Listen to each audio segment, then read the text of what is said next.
Nisi Lexi, unleash the power of your creativity.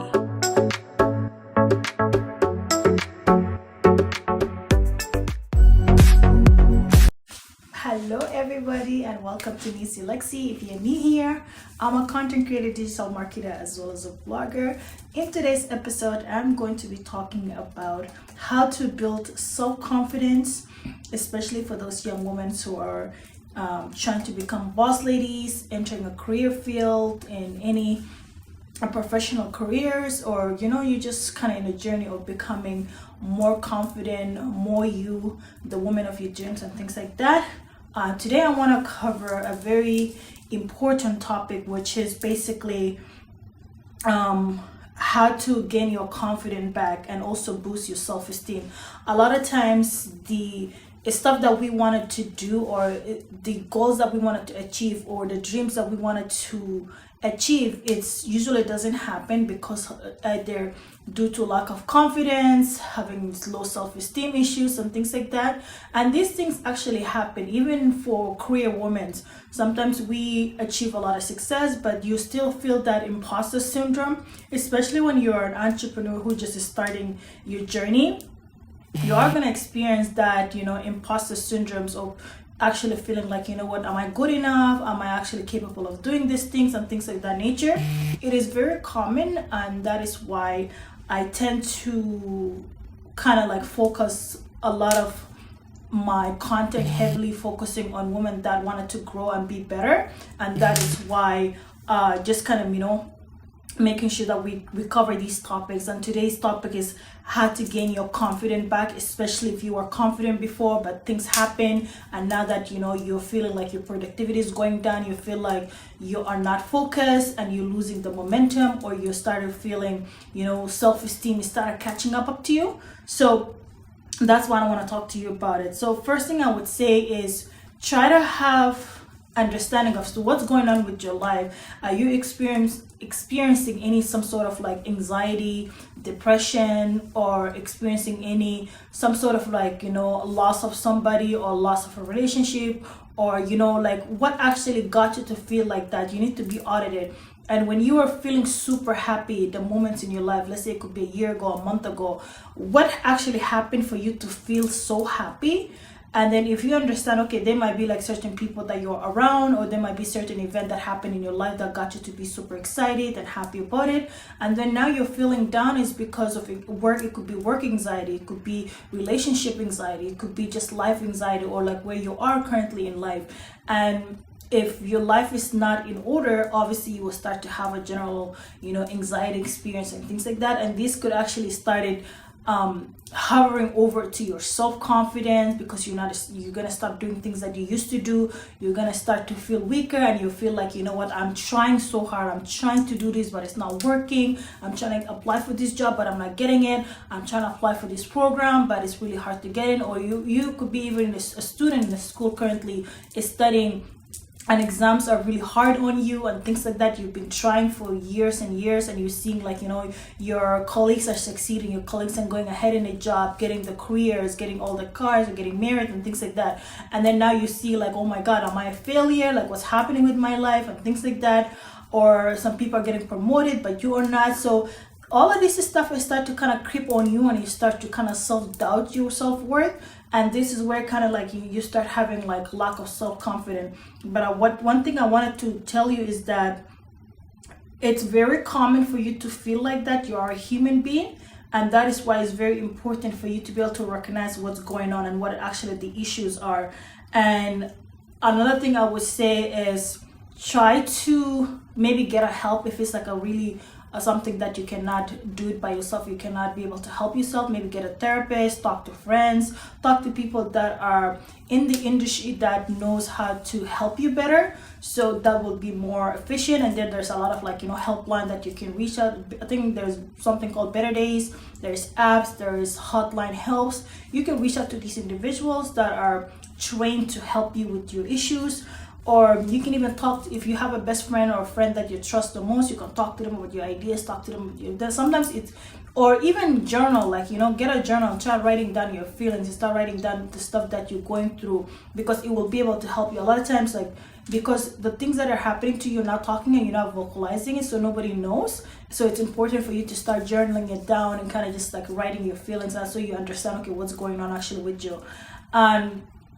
The the other thing I want to talk about is that we live in a day and age where social media is kind of our go-to. We consume so many things online that sometimes we don't know that this stuff that we consume is actually impacting our mood. Maybe you'll be seeing, a lot of things that are like you wanted it but you can't have it, and then now it's like it's all over the social media. Or sometimes you're scrolling through a post, it's very sad, there's a lot of like war going on, there's a lot of like crazy stuff that is currently like happening.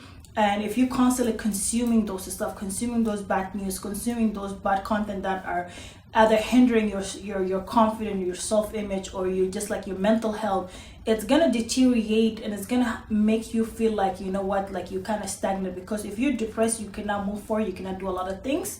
And that is why I would say try to take some time off social media, even if that means like, deleting the app, deactivating your pages for a while. I try to do that, especially in the month of October, November. I was heavily on like deleting a lot of apps, and I was less and less more online. And sometimes I would just even like in WhatsApp page, because I used to post a lot of stories. So I would kind of like, limit posting on the stories number. I was even like removing my whole display pic so that people think I'm not there, but I technically just want to reduce my communications and things like that. So try to reduce your usage or your time on social media. Right now in my phone, I actually set up a timer where if it's on Instagram, I put the do not disturb mode on, so that way specific time when somebody messaged me or things like that, I don't get any notifications, so I don't go on these apps. And then when I am also on my phone at around 12 o'clock, my phone just would automatically shut down all the apps in my phone, so I don't get any notification, no phone calls of that nature. And that is why it is very important for you able to reduce the usage of your social media, because social media can actually bring a lot of anxiety, and a lot of girls or boys start to develop self-esteem issues because of the social media. The stuff that we just consuming sometimes are not really good for our brain. The AI, if you interact with few posts that are sad, the AI is going to pick up as this is something you're interested in, and it's going to start giving you more and more and more. And sometimes this is not good for your mental health. And that's why I would highly recommend, if you can just shut down from social media for a while and try to like detox from it, and then come back stronger, and making sure that you filter out or you unfollow certain pages and things like that, so that way you can have a stronger mindset and focus on things that you actually want to focus on.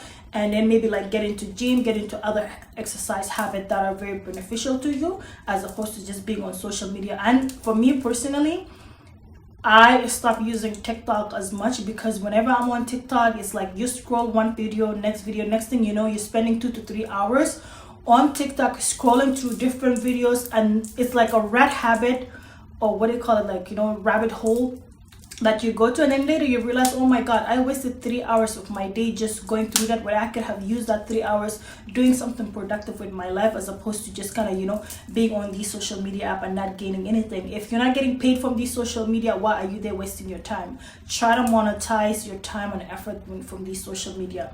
And another thing I would say also, staying productive is understanding where you use a lot of your time.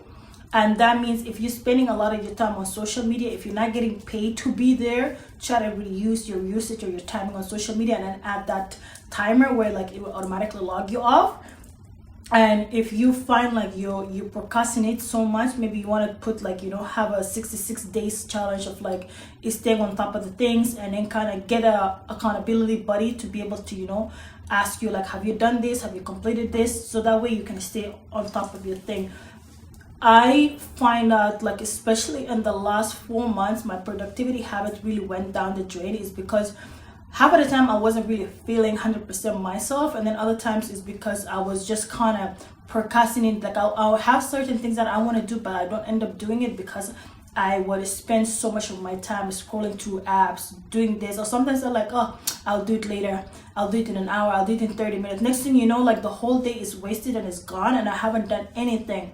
And sometimes I'll be like, oh, I want to produce YouTube video, I want to be more productive, I want to do this, I want to do this. I have all these amazing ideas, all these amazing things. Like if I literally beat my procrastination of actually going through producing the videos that I'm producing today, my channel would have taken off like a long time ago. But because of procrastination, but because of like just kind of going in full force, and because of the lack of motivations and not being super procrastinator, that's what hindered my account growth and hindered a lot of the stuff that I want to do. And sometimes, like, I would have this amazing contract that I want to write out, and people be like, yeah, Nisi, we want to work with you, da da da da. But because I wasn't feeling really myself, so a lot of these projects did end up happening until recently. I'm like, okay, no, like things gotta change. I started deleting app. I started realizing where I was spending most of my time. I started working with people that are actually like, go whether that want to get things done, and just kind of like, and then anybody who else that I see that kind of like,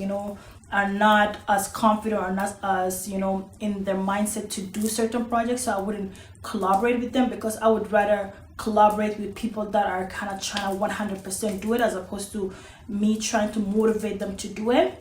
Because I understand that as a human, we all in different stages of our life, and that's why I really, really, really think like if you focus on getting your confidence back, if you focus on getting your goals together and building your self-esteem, you can get a lot done. There are people who are less qualified, who doesn't have the skills that you have, but because they have a high confidence in themselves, they have a high self-esteem in themselves, and they are pushing through, they will go far in life just because of the persistence, the consistency, and the fact that they believe in themselves. So in order for you, if you want to really go far, you got to believe in yourself. You got to kick that like low confidence out of your system.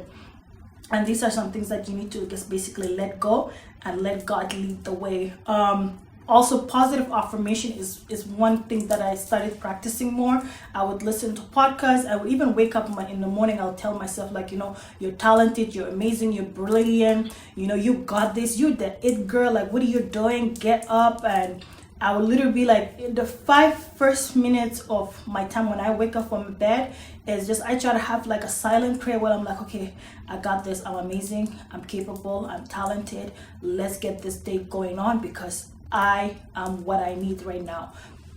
So just having this little conversation with yourself is what's going to get you far. And I feel like a lot of times we need to also remind ourselves that we can do this. And most of the time we talk ourselves out of things. And if you're able to talk yourself to doing things that are positively, having positive affirmation, you can really go far in life. And I would also say getting a mentorship, like mentors are a really, really great source of like, helping you stay accountable, helping you get through things. And other things I would also say, read books. Try to read as much book as possible. Maybe you might not have the mentor, or you don't have the money to kind of get into like different program or different mentorship or get the education you need. But if you read books, some of these books will actually help you, because a lot of the successful people that have done things that you want to do, they left all, especially when it's like personal development book and things like that, all the blueprint is in the book. It's in the book. So try to at least read the book, so that way you can get some things out of it. And some of the books that I have read, they became my mentor. Like I don't physically have to know the author, but just by reading their book, I'm able to learn a lot of things and being a student for life. And I feel like these kind of really, really help. So if you find this video really useful and you want me to dig deeper on this topic and kind of like show you guys a step by step on how I was able to get my confidence back and how I was able to get my self-esteem back after going through a rough, period of whatever that I was going through, I'll be more than happy to share it in another video. But I just wanted to let you know that sometimes it's you yourself saying to yourself, you know what, I'm done with this. I really want something better. Like I want better out of my life, and I cannot be doing things that I used to do. Like I really want something greater. And then once you have that and you start talking to yourself like that, you will see great things happen, because getting out of your comfort zone is what you need in order for you to elevate in life. And I hope this video was a blessing to you and you have learned a lot of things. And for those who are kind of going through the journey of like building your confidence back, share with us in the description below and let me know what have you been up to and what are you doing. And if you wanted to gain that confidence back, I want you to type below like #confidence back. And I want you to comment in the description below, and I'll see you guys next time. And make sure to hit the subscribe and the notification for the account for the next video that I'll be releasing. I will see you guys soon. Have a happy holidays. Bye. Nisi Lexi, unleash the power of your creativity.